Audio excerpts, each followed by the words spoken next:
Здравствуйте, друзья! Сегодня я расскажу, как можно сделать много разной выпечки очень быстро и заготовить ее впрок. Для рецепта нам понадобится 12 яиц и полкилограмма сахара. У меня коричневый нерафинированный. Если вы очень следите за фигурой, можно добавить 250 грамм сахара, и тогда выпечка будет не сильно сладкая, но тоже очень вкусная. Яйца нужно взбить вместе с сахаром до такой устойчивой пены. Это базовый рецепт, он авторский. А позже я вам расскажу некоторые детали. Вот посмотрите, какая получается взбитая масса. И теперь нам нужно добавить соль, гвоздику и корицу. Соли 3/4 чайной ложки. Соленым точно не будет, не переживайте. Гвоздики пол чайной ложки. И корицы тоже пол чайной ложки. Специи можете не добавлять, если вы не любите. Данный рецепт я буду использовать как базовый также для остальных пирогов. Но о деталях я расскажу попозже. Цедру 3 лимонов натираем на мелкой терке. У меня вот такая небольшая, но можно взять терочку еще помельче. Старайтесь, чтобы и белая часть не попала. То есть слегка надавливайте, и у вас получится довольно-таки много цедры. И теперь отжимаем сок с 3 лимонов.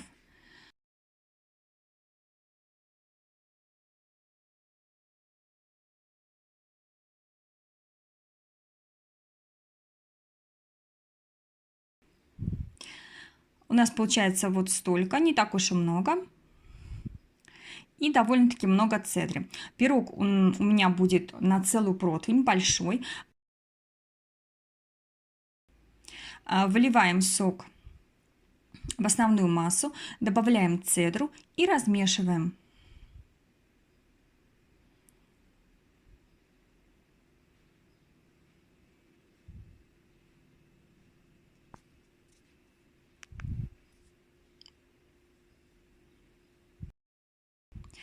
Теперь нам нужно очистить от кожуры где-то килограмм яблок. Я беру 900 грамм.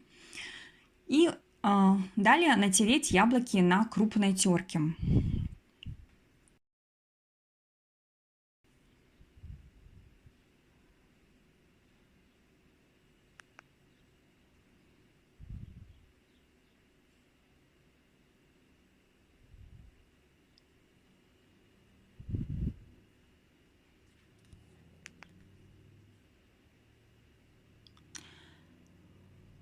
И теперь все яблоки мы вводим в основную массу и также перемешиваем миксером.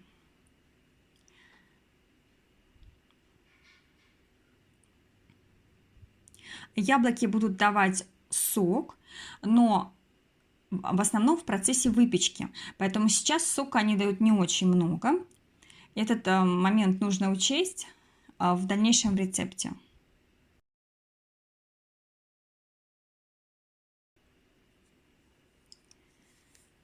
Теперь добавляем орехи. У меня фундук 800 грамм. Но можно использовать разные орехи и даже семечки. И у вас получится совершенно разные по вкусу пироги. И никто не отличит, никто не скажет, что это один и тот же рецепт, и вы поменяли только орехи. В качестве орехов можно взять, допустим, грецкие орехи, миндаль. Если вы добавите еще горький миндаль, то у вас пирог получится по вкусу как марципан. Можно добавить тыквенные семечки, а также подсолнечный, кунжут. То есть на ваш вкус. Добавляем теперь муку. А муки много. Нужно добавить, вводим ее постепенно и размешиваем миксером на медленной скорости. То есть я беру единичку. Нужно постараться вместить как можно больше муки, чтобы тесто получилось действительно таким тугим. Это очень важно, потому что мы выпекаем на целую противень, и пирог должен 100% пропечься. Поэтому нам нужна хорошая структура. Если пирог будет жидким, то он поднимется и также легко опустится. И у вас он получится тоненьким. Кроме того, может не пропечься. Поэтому постепенно, поэтапно вводите муку. Может казаться, что это слишком много, но дело в том, что в процессе выпечки яблоки дадут много сока. И если муки будет недостаточно, пирог получится в середине влажным. Хотя можно потом на очень маленькой температуре пропечь его.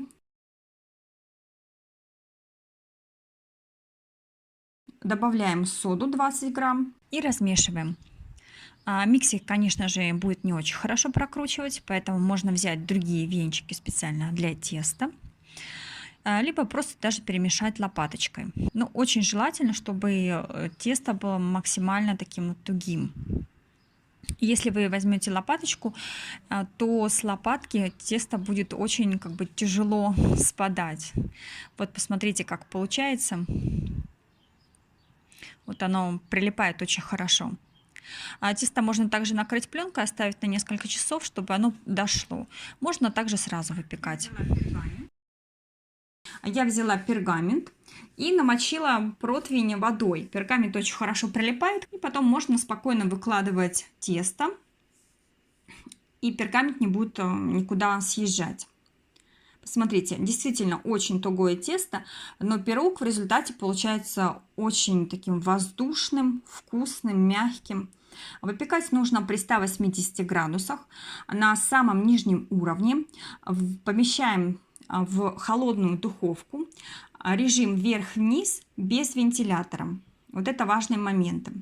Пирог выпекается очень быстро, 35-40 минут, но уже через 35 минут обязательно проверяйте шпажкой, не нужно его передерживать, пирог действительно будет готов.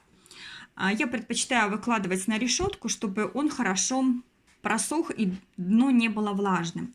Если у вас нет большой решетки, можно взять несколько решеточек от микроволновки. Пирог хорошо держит форму, и его легко переворачивать даже когда вот он остыл, даже руками, вот такой большой объем. И пирог очень вкусный. Экспериментируя с разными орехами, вы получите очень много разных пирогов.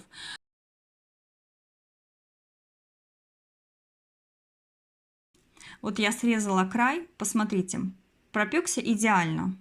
Пористый, воздушный, легкий такой. И в то же время пирог сытный. Его можно использовать как для завтрака, а можно также в качестве перекуса. А если у вас неожиданные гости, вы очень быстренько можете достать из морозилки пирог и буквально за полчасика его разморозить. Кстати, после заморозки пирог становится еще вкуснее. Я разделяю его на такие вот большие части. У меня получается 8 частей, потому что 2 части мы уже сразу откладываем, сразу кушаем. Это у меня пирог по тому же самому рецепту, только с тыквенными семечками. Совершенно другой вкус. Если вы не будете добавлять сахар, то можно его использовать в качестве такого хлеба с семечками. Я вакуумирую в обычных пакетах с помощью вакууматора. У меня есть отдельное видео, как это можно сделать. Есть несколько нюансов, чтобы пакет хорошо спаялся и воздух внутрь не попадал. Тогда выпечка у вас сохранит первоначальный запах, вкус, не будет запахов из холодильника. И после разморозки выпечка будет как свежая. Кстати, размораживать лучше всего на столе, даже не в духовке, вытащить на решеточку и подождать полчасика. Получается довольно-таки много. И можно испечь сразу несколько пирогов, и вам хватит на целый месяц свежей домашней выпечки. Ну а на этом все. Я с вами прощаюсь. Буду рада вашим комментариям и до новых встреч!